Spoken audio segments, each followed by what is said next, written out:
Salve, salve, rapaziada. Bom dia, boa tarde, boa noite. Como é que vocês estão aí? Todo mundo bem? Todo mundo com saúde, se cuidando, se preservando legal contra o coronavírus? É isso, rapaziada. Força que tudo vai ficar bem. Bem, quanto aos nossos estudos, a gente já está aí na reta final das nossas revisões de História do Brasil.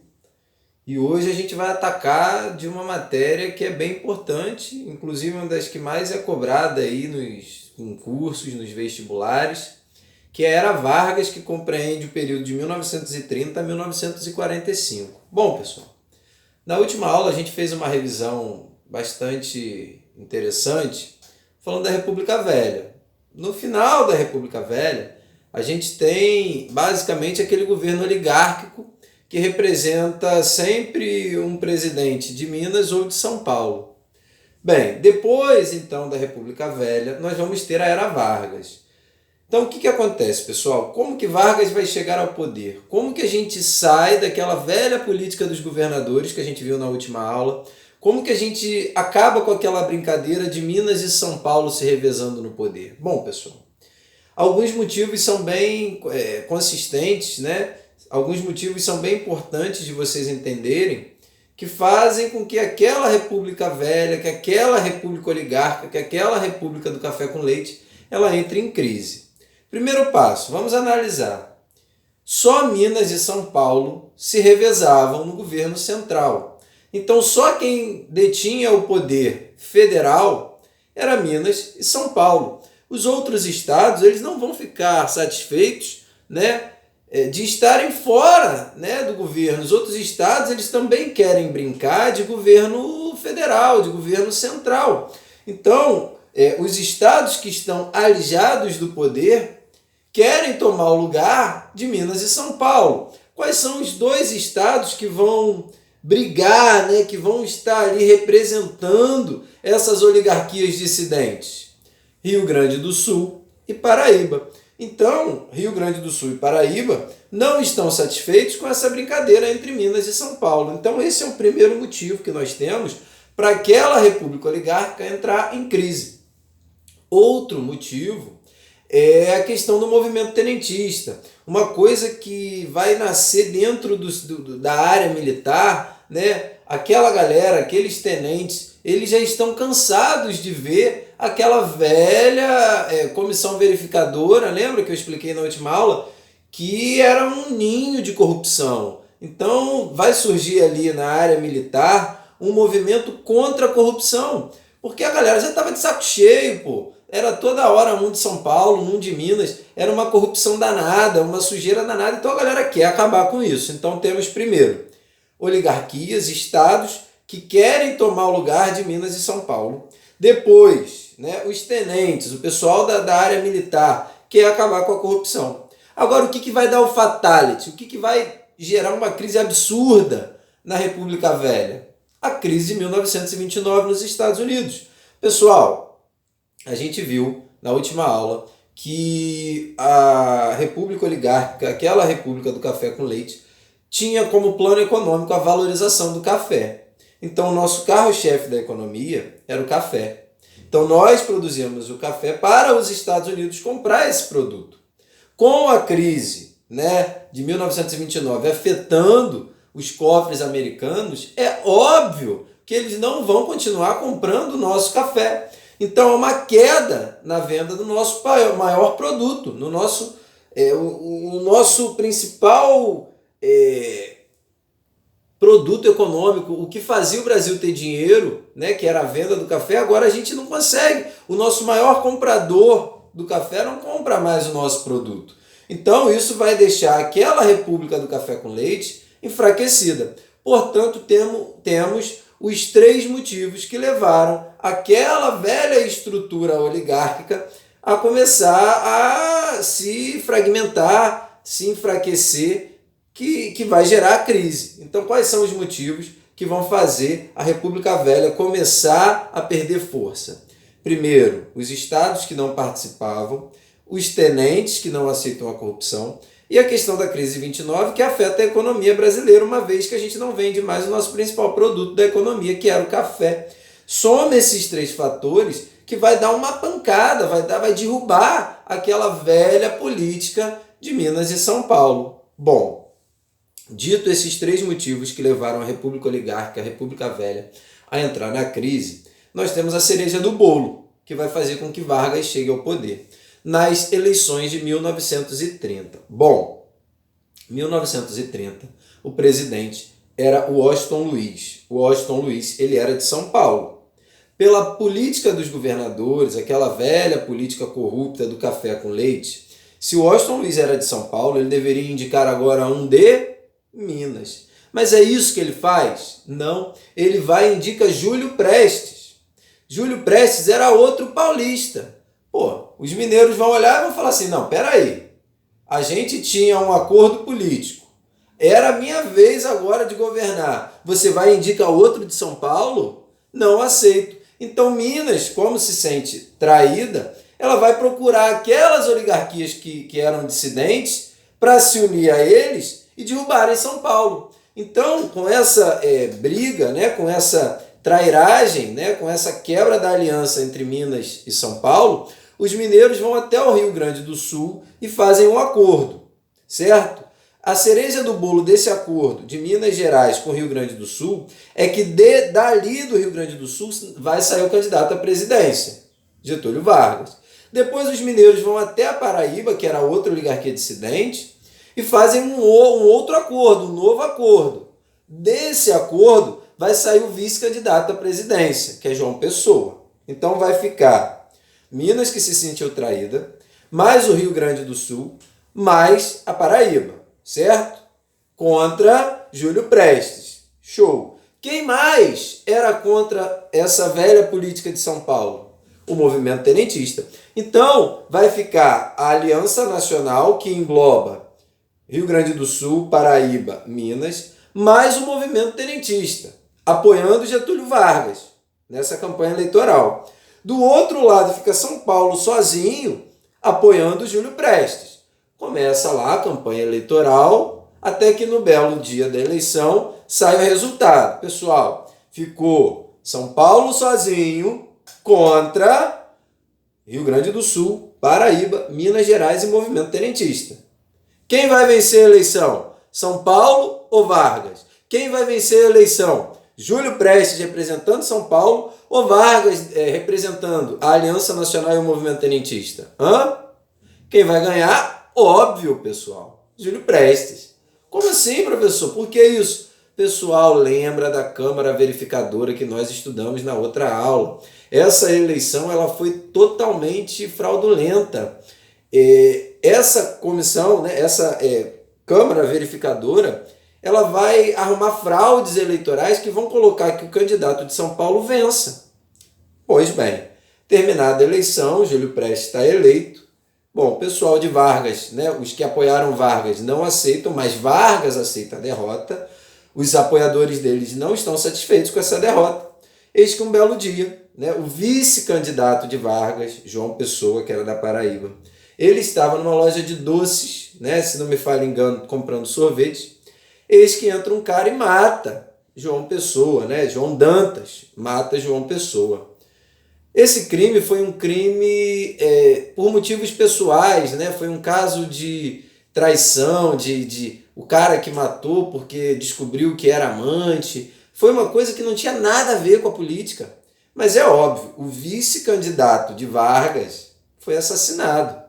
Aquela galera que apoiou Vargas e não aceitou a derrota de Vargas, é lógico que eles vão usar esse assassinato como pretexto para dar um golpe e tirar São Paulo do poder. Chegamos, então, na famosa Revolução de 1930, que tira, né, tira os paulistas do poder e coloca Vargas, né, como agora o líder, né, dessa revolução. Ou seja, a partir do assassinato de João Pessoa, né, do vice de Vargas, a galera usa isso como pretexto para botar Vargas no poder. A gente chega então no governo provisório de Vargas, que vai durar de 1930 a 1934. Pessoal, Vargas ele acabou de dar um golpe. Isso é um golpe, pessoal. O nome é revolução, mas isso foi um golpe.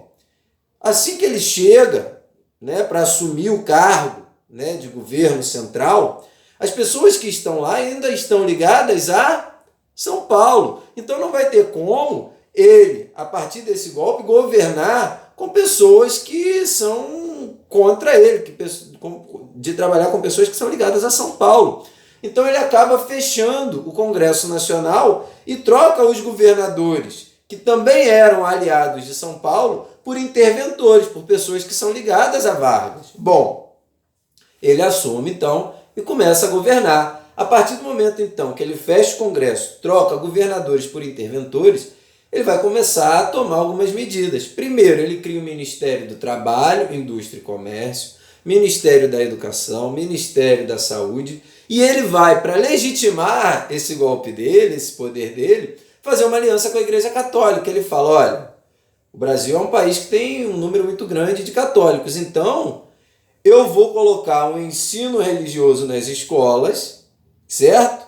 Em troca desse ensino religioso, a Igreja Católica apoia a minha chegada ao poder. E como cereja do bolo dessa aliança entre Vargas, né, e a Igreja Católica, nós temos o Cristo Redentor. Então, pessoal, vocês entendem aí como que Vargas vai chegar, né, no poder. Bom, na questão da economia, não adianta que a gente não ia conseguir industrializar do nada o nosso país, o Brasil. Então, com certeza, como nós ainda éramos dependentes do café, a gente não pode acabar, né, com esse carro-chefe de uma hora para outra. Então ele vai continuar fazendo a valorização do café através da compra e queima de estoque. Show? Na questão política, ele vai tentar acabar com aquele ninho de corrupção que era a Câmara Verificadora, criando um novo colégio eleitoral, com voto secreto, diferente do que era na República Velha, que o voto era aberto, e por isso tinha o voto de cabresto. Ele agora cria o voto secreto, e até que, enfim, as mulheres, né, vão poder colocar em prática o seu voto. Então, a partir de 30, as mulheres passam a votar.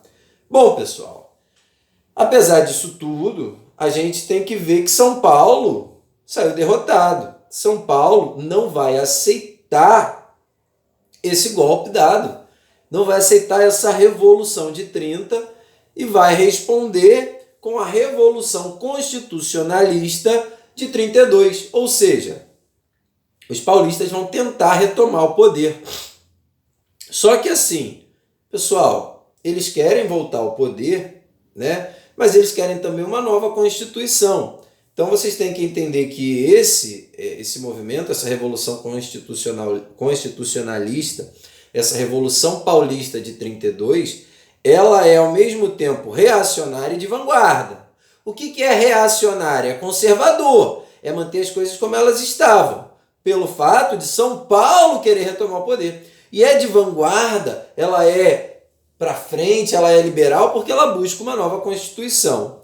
Bem, pessoal, é óbvio que São Paulo sozinho contra Vargas e contra as oligarquias dissidentes e contra o movimento tenentista, não vai conseguir obter êxito nenhum. Então essa Revolução Constitucionalista ela vai ser sufocada com extrema violência por Vargas. Inclusive, né, os paulistas vão inventar um instrumento chamado matraca, que era uma espécie de um objeto que só fazia o som de metralhadora, mas na verdade não tinha bala, não era arma nenhuma, era só para assustar o exército do governo federal. Isso aí é uma questão mais de curiosidade. Bom, o fato é que São Paulo não vence, só que São Paulo, até hoje, pessoal, São Paulo é o centro econômico do Brasil. São Paulo tem um poder econômico muito grande. E Vargas, ele sabia que não podia governar sem agradar os paulistas. Então, primeiro Vargas bate na Revolução Constitucionalista de 32, depois que os paulistas são derrotados, Vargas chama e fala, não, tá bom, eu te bati, você sabe que eu que sou mais forte, mas agora o que você quer? Vamos conversar. E o que essa galera de São Paulo queria? Uma nova Constituição. Vargas fala, então eu vou fazer uma nova Constituição. Nasce aí a Constituição de 1934, que estabelece justiça eleitoral, voto feminino, ensino obrigatório ensino primário obrigatório.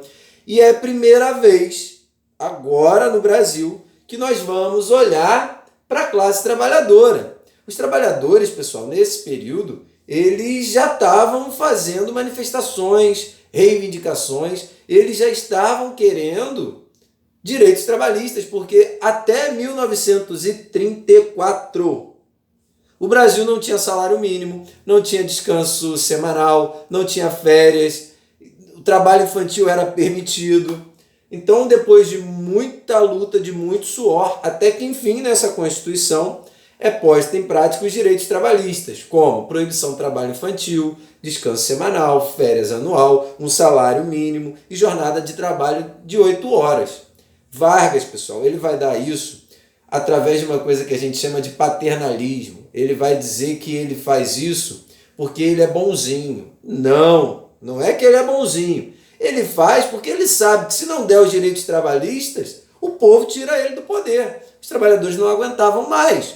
Então ele vai usar isso como se fosse uma boa vontade, como se fosse uma dádiva do líder, mas na verdade não, tá, pessoal? Isso aí é uma questão que os trabalhadores já vinham lutando há muito tempo.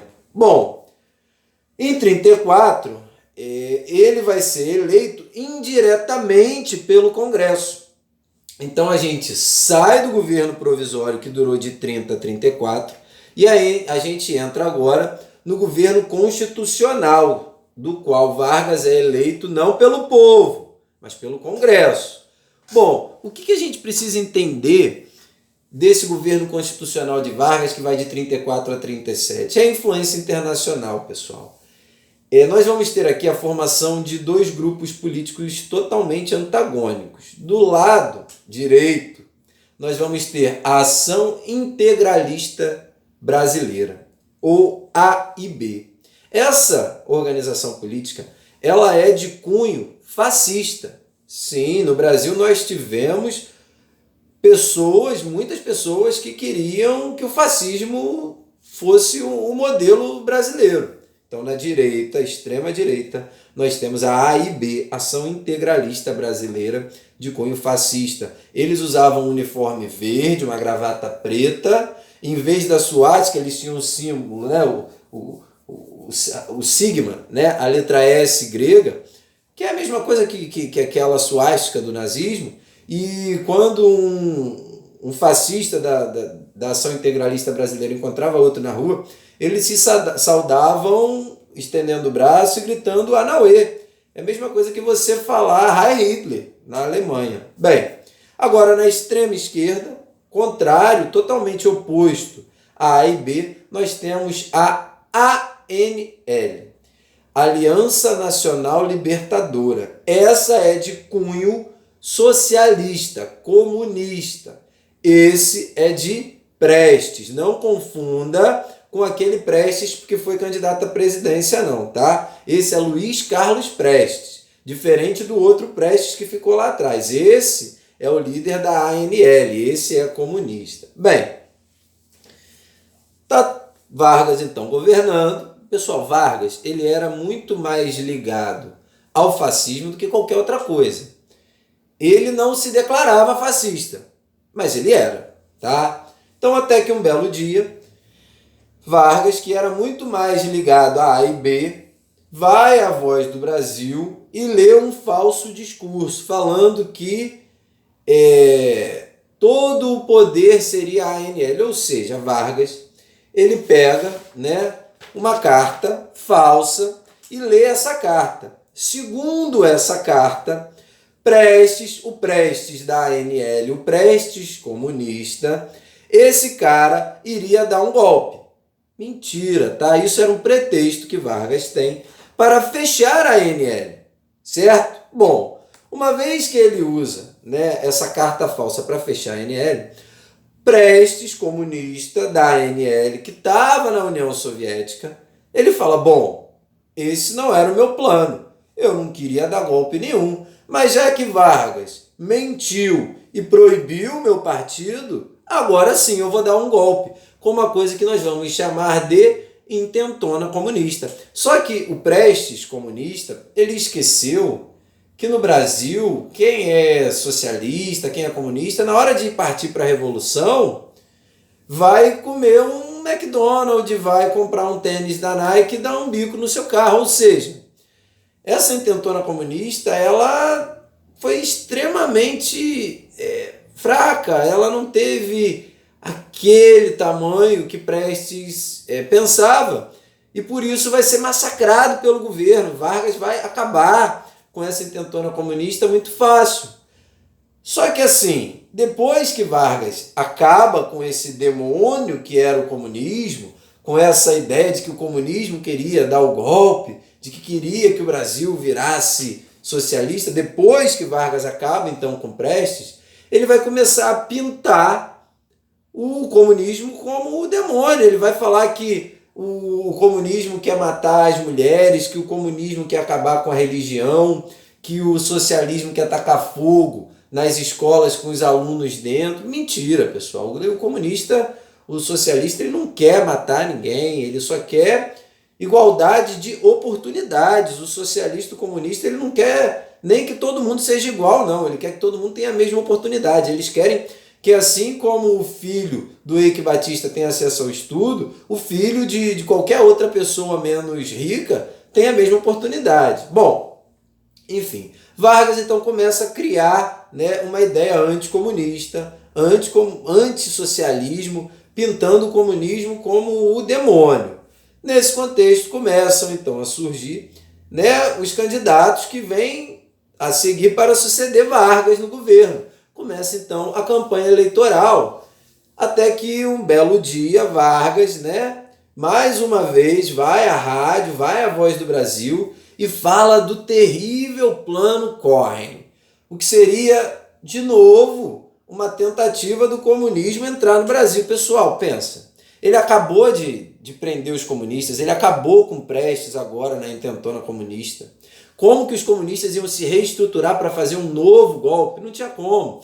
Essa, então, conspiração comunista para a tomada de poder era apenas um pretexto de Vargas para ele fechar, acabar com a campanha eleitoral e ele mesmo dar o golpe nele mesmo. O que seria? Ele já não era o presidente? Ele não aceita passar a faixa de presidente. Ele fala, não saio daqui. O único jeito do Brasil não se tornar comunista sou eu assumindo num Estado novo. Então esse plano Cohen, né, que seria uma conspiração comunista para a tomada de poder, é falsa, tá? Isso é o pretexto que Vargas tem para implantar o governo dele mesmo, certo? Para ele não perder o poder. Bom, então a gente, a partir desse plano Cohen, né, que é falso, que foi feito pelos integralistas, né, um camarada chamado Olímpio Mourão Filho, fez esse plano falso e deu a Vargas. Vargas sabia que esse plano era falso, mas serviu aos propósitos de Vargas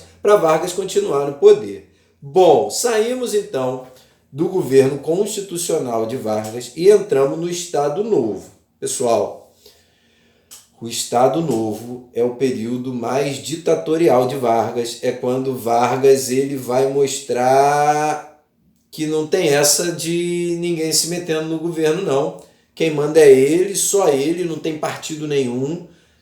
Inclusive, os integralistas que antes estavam apoiando, né, que estavam ali, amiguinhos de Vargas, vão ser expulsos, vão ser alijados do poder, né? Inclusive Olímpio Mourão Filho, Plínio Salgado, essa galera que era integralista, vai tentar dar um golpe porque eles não aceitam, eles pensam, bom, a gente ajudou Vargas a chegar agora aqui no Estado Novo, Vargas não põe a gente no governo, vamos tomar o poder de Vargas. Só que Vargas fala, não, só quem manda que sou eu, então vocês da A e B também estão anulados, vocês estão presos, vocês estão exilados do Brasil, esse partido não existe. No Brasil agora não tem partido político não, só quem manda sou eu, Vargas. Então esse Estado Novo, pessoal, de 37 a 45, é um Estado praticamente fascista, tá? É um Estado que inclusive vai ter uma nova Constituição, a Constituição de 1937, que a gente vai ter apelidada de Constituição Polaca, porque ela é sim baseada em princípios fascistas, inclusive permite pena de morte no Brasil. Bom, então como esse Estado Novo, como essa ditadura fascista vai funcionar no Brasil? Bom, Vargas ele vai governar falando em nacionalismo, repressão à oposição, corporativismo, concessões e propaganda. Bom, o nacionalismo de Vargas significa o seguinte: você brasileiro, você trabalhador que está ganhando um salário mínimo horrível, não reclama do seu salário. Você tem que abrir mão dos seus direitos em nome da bandeira, em nome do país. Então, se você ganha um salário ruim, não fica triste não. Você que move o Brasil, você tem que ter o sentimento patriota. Então, não tem problema, você está se sacrificando pela sua pátria. Abra mão dos seus direitos em nome da bandeira. Esse é o nacionalismo de Vargas, esse nacionalismo que gera até um preconceito, né, com quem é estrangeiro. Bom, como vai ser a repressão? Não é uma ditadura, pessoal? Sim, então ele precisa reprimir seus opositores. Como? Com a sua polícia especial. A polícia especial de Vargas, ela foi treinada pela Gestapo. A Gestapo era a polícia nazista. Então, quando ele cria essa polícia especial treinada pela Gestapo, vocês já podem imaginar como ela funcionava. Essa polícia de Vargas, ela não está preocupada se o cara está ali na rua usando droga, se o cara está arrumando briga na rua, não. Essa polícia especial, ela está de olho, ela está sorrateira, vendo quem está falando mal de Vargas. Então, se você chega e fala que Vargas está gordinho, que Vargas é baixinho, que Vargas não sabe governar, essa polícia especial te pega e te mata, porque a Constituição permite pena de morte. Então, a era Vargas, principalmente no Estado Novo, foi uma repressão pesada, sim. Inclusive, pessoal, na questão da censura, tá? Essa repressão não se dá só através da violência. Vargas vai criar o DIP, Departamento de Imprensa e Propaganda, que proíbe, né, qualquer manifestação artística que fale mal de Vargas. Inclusive, os blocos carnavalescos, eles não vão poder falar de malandragem, né, de vadiagem, de coisas, né, corriqueiras. As marchinhas de carnaval, elas têm que incentivar ao trabalho, ao nacionalismo. Então é a censura através do DIP. Bom, como que vão ser as concessões? Como que Vargas vai fazer, né, a melhoria para a população? Ele vai fazer a consolidação das leis trabalhistas, a famosa CLT, a carteira de trabalho. Essa azulzinha que nós temos até hoje, quem criou foi Vargas, durante o Estado Novo. Porque antes, lá em 30, 34, ele já tinha criado algumas leis trabalhistas. Mas essas leis elas foram postas na teoria e não na prática. Agora, né, no Estado Novo, são as consolidações das leis trabalhistas. Então vamos pôr essas leis em prática, de verdade. Bom, pessoal, como que fica então a questão do corporativismo? O que é corporativismo? Qual é o grande problema que nós temos hoje? Nós temos o patrão que não quer aumentar salário e os trabalhadores que querem melhores condições de trabalho. Então há sempre um choque entre patrão e empregado. Esse choque entre patrão e empregado às vezes gera greve, gera manifestação, que fazem, com que a economia dê uma travadazinha. Então, para não ter briga entre patrão e empregado, Vargas vai se colocar no meio. Então, isso é o corporativismo. Vargas ele vai ficar intermediando a relação entre patrão e empregado. Como? Ele interfere diretamente. Ele fala para o patrão, ó, você vai ter que seguir as leis trabalhistas. Então, você vai ter que dar um salário mínimo e jornada de 8 horas. E vira para o trabalhador e fala, você está proibido de fazer greve. Se você, trabalhador, fizer greve, eu vou te sentar o cacete com a polícia. Então ele está intermediando, ele está interferindo diretamente nessa relação entre patrão e empregado através do corporativismo. Bom, pessoal, como que Vargas, então, em 1945, vai sair do poder? Bem, pessoal, ele vai sair do poder porque vai começar a Segunda Guerra. O que acontece? A gente acabou de falar que Vargas ele era fascista, só que ele vai entrar na guerra contra o fascismo e o nazismo, né, da Itália e da Alemanha. Por quê? Vamos imaginar. O Brasil ele é o quintal dos Estados Unidos. Os Estados Unidos estavam lutando contra o nazifascismo. Vargas, por si mesmo, Vargas, pela própria vontade dele, entraria do lado alemão e italiano, do lado nazifascista.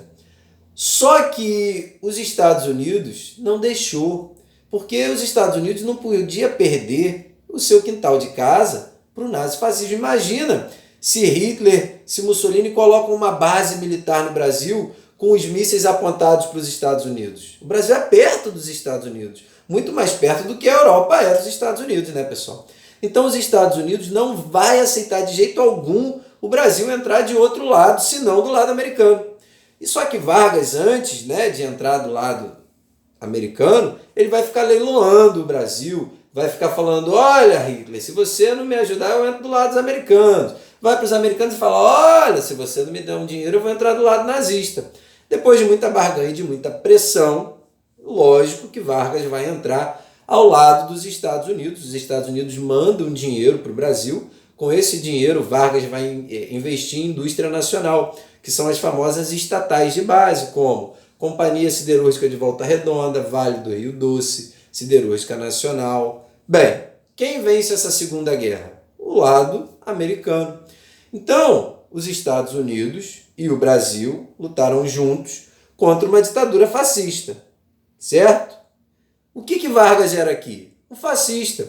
Então estava sendo um contrassenso muito grande Vargas ter lutado do lado dos americanos contra uma ditadura e ele, né, continuar governando o Brasil de forma ditatorial. Então o que acontece? Depois disso tudo, Vargas, ele chega e fala, bom, tá certo, eu sei que eu vou sair, eu aceito sair e eu vou fazer a reabertura política do Brasil.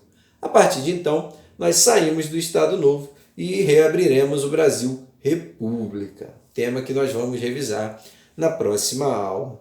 Bom, pessoal, espero que vocês tenham compreendido, né, essa revisão. Qualquer dúvida vocês podem me chamar, podem me procurar. Grande beijo, grande abraço, valeu!